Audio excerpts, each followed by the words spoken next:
update lang tayo mga idol para dito kay Kate Jimenez, no, nung makaraang drop nga ay PBA drop ay nakuha nga ito ng San Miguel Bear at nakuha ito sa last overall pick, ano. So pumirma nga itong si Kate Jimenez kasama ang kanyang manager na si Danny Espirito para dito sa San Miguel Bear ng 2-year contract at ayan.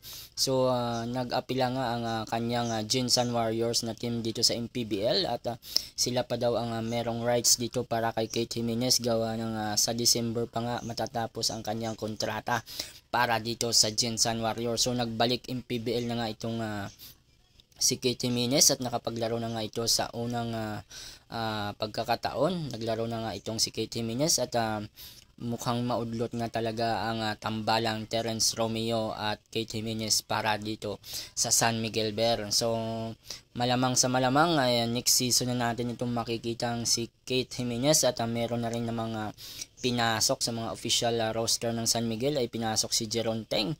Ayan, at madami pang player ang nakasalalay dito sa pagbabalik ni Kate Jimenez dito sa MPBL. Ayan, sa unang laro nga niya sa MPBL ay napaaway pa nga itong si Kate Jimenez gawa ng hinard foul siya ng defender niya dito. Ayan, nag-ala Calvin Aboy ba siya dito. Ayan, so abangan natin ng latest update dito kay Kate Jimenez. Ayan, para dito sa MPBL.